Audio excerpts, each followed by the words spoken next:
வாப்பாத்துறேன், உன்னை வழியனுப்பதான் வந்திருக்கேன். நல்லா படிச்சு ஊருக்கும் உங்க அண்ணனுக்கு நல்ல பேரு வாங்கும். நீ பெரிய படிப்பு படிச்சுட்டு பெரிய உத்தியோகம் பார்க்க போறவன், நான் படிக்காதவன் என் காலில் விடுவியடா.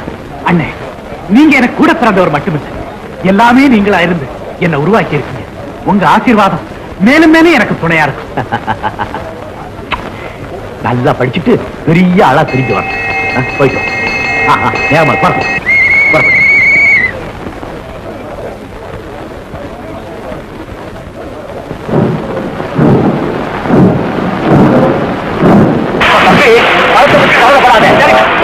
என்ன தேச்சு கொடுங்க, பணம் நான் மாசம் மாசம் அனுப்பிச்சுடுறேன். ராத்திரில கண்ணு முடிக்காத, போயிட்டு வரியா? கனவு உண்ட கனவு உண்ட படிக்க சாப்பிட்டுக்கிட்டே போ. ஜாக்கிரதா படிப்பா. ஏதாவது நெட்ட போடு, நான் தான்ப்பா. எப்படி அவனை விட்டுட்டு போறது? எனக்கு போறதுக்கே மனசுதான் தம்பி. போயிட்டு வர்றீங்களா? ஜாக்கிரதை, ஒரு நெட்டு போடணும். மறந்துடக்கூடாது, மறந்துடாது.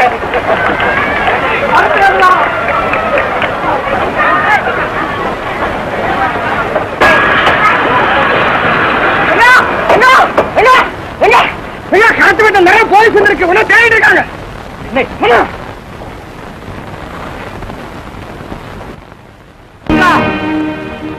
மாமா, நான் கேள்விப்பட்டதா உண்மைதான். இது எப்படி நடந்தது?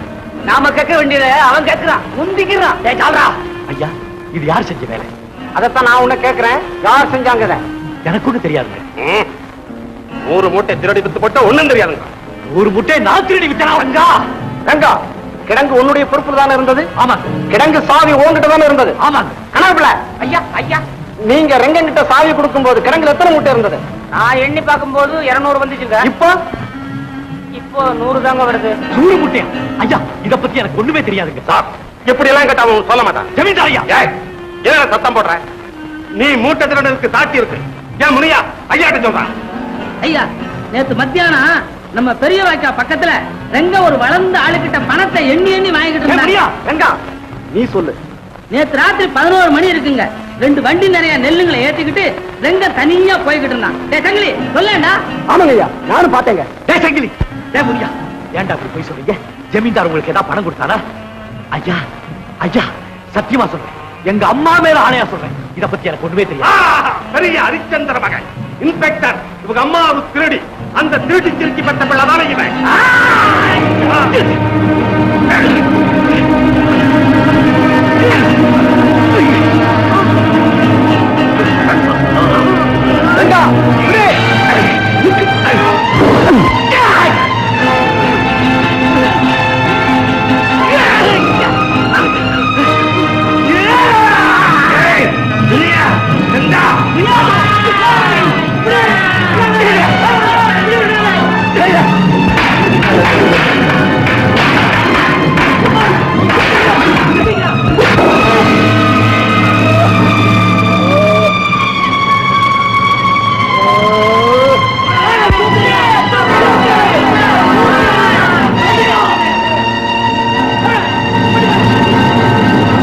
நம்பிக்கை துரோகி, அரசாங்க விரோதி, பயங்கரவாதி, தனது பொறுப்பிருந்த தானியங்களை கடத்திய நம்பிக்கை துரோகி, கடமையை செய்ய வந்த போலீஸ் அதிகாரியை தாக்கிய அரசாங்க விரோதி, ஜமீன்தார் நாகநாதன் அவர்களை கொலை செய்ய முயன்ற பயங்கரவாதி, இத்தனை கொடிய குற்றங்களையும் ரங்கன் தான் செய்திருக்கிறான் என்பதை தக்க ஆதாரங்களோடும் சாட்சியங்களோடும் நிரூபித்திருக்கிறேன். ரங்கனை போன்றவர்களை நாட்டிலே வளரவிட்டால் அமைதி குலைந்து ஒழுக்கம் சிதைந்து சமுதாயம் சீரழிந்தது. எனவே கனம் கோட்டாரவர்கள் குற்றவாளிக்கு உயர்ந்தபட்ச தண்டனை அளிக்க வேண்டுமாய் கேட்டுக்கொள்கிறேன். இந்த வழக்கை பத்தி நீ ஏதாவது சொல்ல விரும்புறியா? ஐயா, நான் படிக்காதவன், ஆனா பொய் சொல்லக்கூடாது, திருடக்கூடாது என்று சின்ன பிள்ளையில என் தம்பி படிப்பா, நான் கேட்டுக்கிட்டே இருப்பேன். அதேபடி நான் நடந்துகிட்டு தான் இருக்கேன். எனக்கு விவரம் தெரிஞ்சதுல இருந்து ஒரு தடவை கூட பொய் சொன்னது கிடையாதுங்க. விளையாட்டு கூட திருண்டது கிடையாது. நான் சொல்றதெல்லாம் உண்மைங்க, நான் சொல்றதெல்லாம் உண்மை. ஆனா சத்தியத்தை சொல்றதா இருந்தாலும் சாட்சி வச்சுக்கிட்டு தான் சொல்லணுங்கிற உண்மையை நான் இங்க வந்து தான் தெரிஞ்சுக்கிட்டேன்.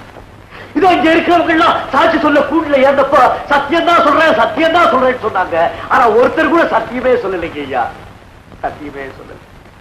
எறும்பு கூட தனக்கு ஆபத்து வரும்போது கடிக்குது இல்லைங்களா, அதே மாதிரி தானுங்க நானும் செஞ்சேன். அது தப்புன்னா நீங்க என்ன தண்டனை கொடுத்தாலும் நான் அதை ஏத்துக்கிறேன் ஐயா, என்ன தண்டனை கொடுத்தாலும் நான் அதை ஏத்துக்கிறேன். அவ்வளவுதான் சொல்லுவேன்.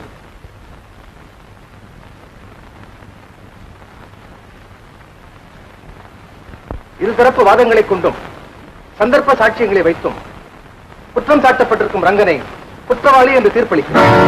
எனவே குற்றவாளிக்கு இபிகோ 409 செக்ஷன் படி 18 மாதம் கடுங்காவல் தண்டனையும், இபிகோ 353 செக்ஷன் படி 6 மாதம் கடுங்காவல் தண்டனையும் விதிக்கிறேன்.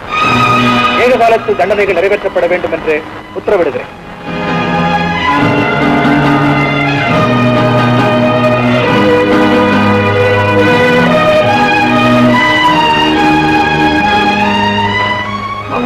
சத்தியாரங்கா, பாத்தியா பிரமாதமா பேசிக்கிட்டிய.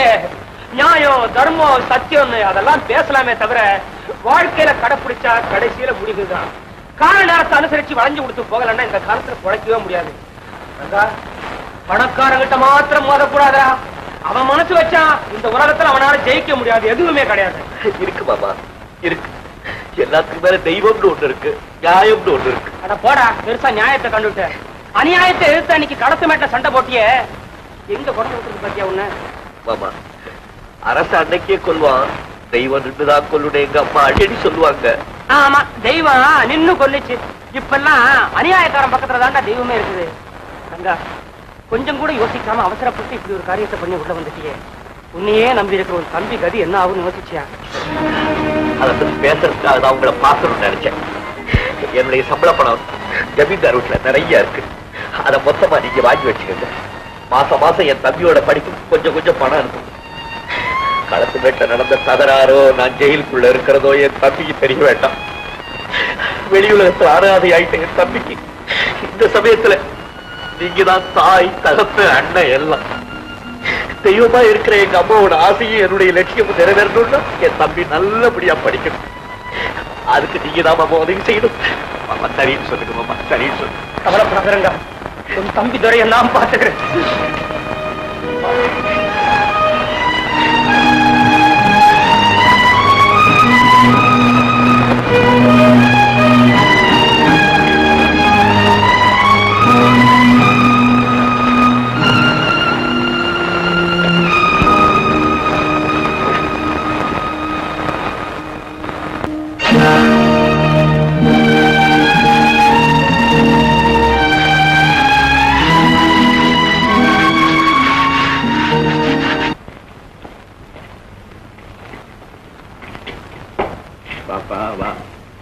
குற்றம் செஞ்சுட்டு தான் நீங்க எல்லாம் ஜெயிலுக்கு வந்திருக்கீங்க. இங்கேயே வந்து குற்றம் செஞ்சா அடுத்து எங்க போறதா உத்தேசம்? ஐயா, ஆமா, ஏன் நீ ஒரு மாதிரியா இருக்க? சாப்பிட்டியா? சாப்பிட்ட. உண்மையிலேயே நீ சாப்பிட்ட? காரணம் இல்லாம ஒரு கைதி சாப்பிடாம இருக்கிறது ஜெயில் சட்டப்படி குத்தங்கிறது தெரியுமா உனக்கு? ஏன் அழற? என்ன விஷயம்? ஏன் 2 நாளா சாப்பிடல? சாப்பிட்டியா? அன்பான குரல். எங்க அம்மாவுக்கு அப்புறம் உங்ககிட்ட இருந்துதான் நான் கேட்கிறேன். என் தாயை விட பரிவு காட்டுற உங்களுடைய மனத்தை தெரிஞ்சோ தெரியாமலோ நான் புண்படுத்தி இருந்தா என்ன மன்னிச்சிருங்க. கங்கா, நானும் உன்னை ரொம்ப நாளா கவனிச்சுக்கிட்டே வர்றேன். எப்பவும் ஏதோ சிந்தனையிலேயே இருக்கு. ஏன்பா, மனம் திறந்து உன் குறைய என்கிட்ட சொல்லுப்பா. என்னால முடிஞ்ச உதவியை செய்ய. ஏறங்க, யாரோட ஞாபகமாவது வந்துருச்சா? ஆமாட்டிங்க, எனக்கு சொந்தம்னு சொல்லிக்க ஒரே ஒரு தம்பி இருக்கான். அவன் 1000த்துல ஒருத்தன்னு கூட சொல்ல மாட்டேன், லட்சத்துல ஒருத்தன். என்னுடைய லட்சியத்துக்காகவே வளர்றேன். ராமனுக்கு எப்படி லட்சுமணனோ அதே மாதிரி இந்த ரங்கனுக்கு அந்த துறை அவ்வளவு நல்லவனுங்க. அவனுடைய ஞாபகம் வந்துருச்சு, அதனால தாங்க 2 நாளா சாப்பிடல. நீதான் தம்பி தம்பின்னு அடிக்கடி புலம்பிக்கிட்டு இருக்க. அவன் உன்னை ஒரு தரம் கூட வந்து பார்த்ததான் எனக்கு தெரியும். ஐயோ, அவன் இங்க வரக்கூடாது. தெய்வமா நினைச்சுக்கிட்டு இருக்க அண்ணனை திருட கோலத்துல பார்த்தாலும் என் தம்பியோட பிச்சு மனசு நொந்து போயிடும். நான் ஜெயில இருக்கிறதே அவருக்கு தெரியக்கூடாது. நான் ஜெயில இருக்கிறதே அவருக்கு தெரியக்கூடாது.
தங்கம் ஊரு பூரா சேர்ந்து நாய் மாதிரி என்ன வரட்டானுங்க. இப்ப ஓடுறாங்க பாரு பேடி பசங்க. ஏன் என்ன இப்படி வரட்டானுங்க? நான் என்ன தப்பு பண்ணேன்? வீடு வாசல் கூட பிறந்த தம்பி எல்லாரும் இருந்தும் நான் அனாதை ஆயிட்டேன் தங்கம். நான் அனாதை ஆயிட்டேன். இல்ல ரங்கா, இல்ல, நீ அனாதை இல்ல. இந்த ஊரு உலகம் எல்லாம் உன்னை வெறுத்து ஒதுக்கினாலும் வாழ்நாள் பூரா உனக்கு துணையா நான் இருக்கு. கவலைப்படாத ரங்கா. எங்க இருக்கு?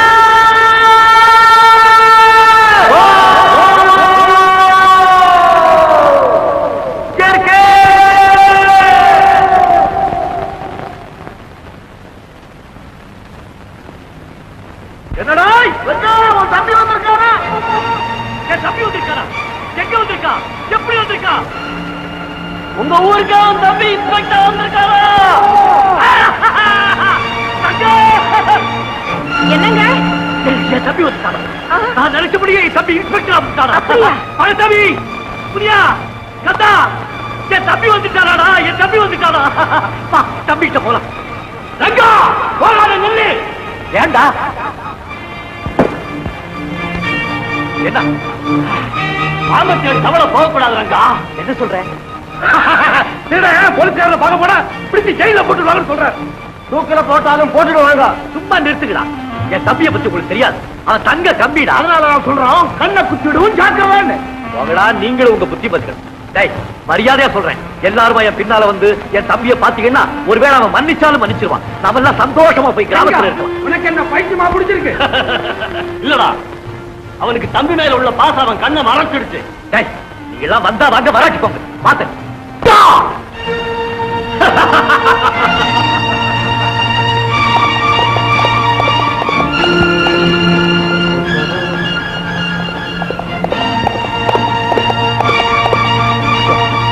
அதோப்பா யாரோ குதிரை மேல வர்றாங்க. தங்கம் வர்றது நம்ம துறை மாதிரி இல்ல? ஆமா, நம்ம துரையேதான். தம்பி அண்ணா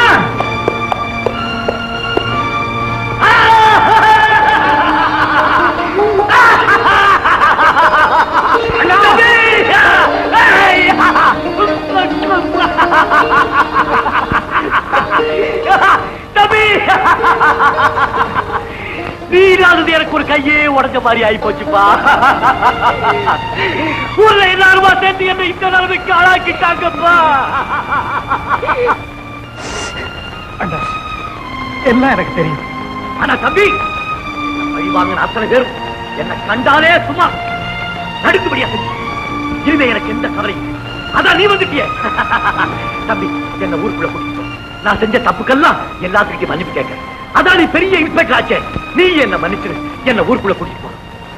அண்ணா வாழ்க்கையில நான் முன்னேறணும், பெரிய அதிகாரியா வரணுங்கிறதுக்காக வாழ்நாளெல்லாம் பாடுபட்ட உங்களை சந்தோஷமா வச்சுக்கணுங்கிற எண்ணத்துலதான் நான் ஓடோடி வந்தேன். ஆனா அதெல்லாம் நடக்காது போல் இருக்கேன். துரை அப்படி எல்லாம் சொல்லாதப்பா. உன்னதான் நம்பி வந்திருக்கோம். தம்பி நான் ரொம்ப பாவம் செஞ்ச வேண்டாம். படாத பாடம் நான் பண்ணிட்டேன். நான் நிம்மதியா சந்தோஷமா வாழ்றதுக்கு வழியே இல்லையா?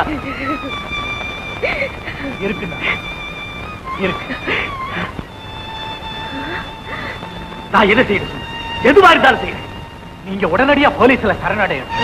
அதை தவிர வேற வழியே இல்லை. ஐயோ வேண்டாங்க. போலீஸுக்கு போனா உங்களை மறுபடியும் ஜெயில போட்டுருவாங்க. அண்ணி குற்றவாளிக்கு மறுவாழ்வு கிடைக்கணும்னா தண்டனை ஏத்துக்கிறதா நியாயம். நல்லா இருக்கப்பா நீ சொல்ற நியாயம். அண்ணனை ஜெயிலுக்கு போன்னு சொல்ற நல்ல தம்பியப்பா நீ. நல்ல தம்பி. வாங்க நம்ம இடத்துக்கே போயிடுவோம். வாங்க வாங்க.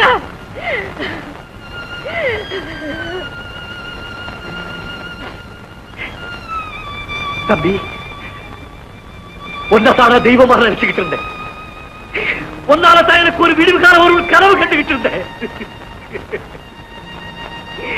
இப்ப நீயே என்ன போலீஸ்ல சரணடைய சொல்லிட்டு இல்ல. இனிமே ரொம்ப சந்தோஷம். இஷ்டப்படி செய். நான் எங்க வேண்டாலும் வர கூட்டி. வேண்டாம் வேண்டாம், நீங்க போக வேண்டாம். நமக்கு ஊரும் வேண்டாம், உறவும் வேண்டாம். நாம சாகர வரைக்கும் இந்த காட்டிலேயே சந்தோஷமா இருக்கலாம். என் வயித்துல வளர்ற உங்க குழந்தை மேல ஆணையிட்டு சொல்றேன், நீங்க போகவே கூடாதுங்க, போகவே கூடாதுங்க.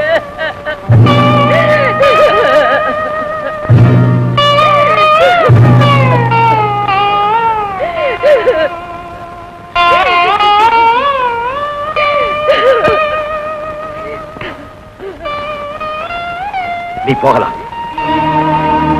அண்ணா, போகாதீங்க, அங்கேயே நில்லுங்க. தம்பி, ஓ வழி வேற, என் வழி வேற. அண்ணா, இல்ல, உங்களை போக விட மாட்டேன். எந்த அதிகாரியா என்ன பார்க்க நினைச்சீங்களோ அந்த அதிகாரி தன் கடமையை செய்யாம போக மாட்டான். நில்லுங்க அண்ணா, போகாதீங்க.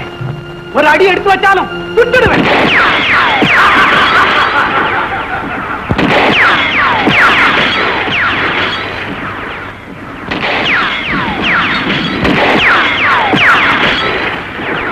தம்பி, துப்பாக்கிய உள்ள போடு. பத்திரமா போய் சேர்.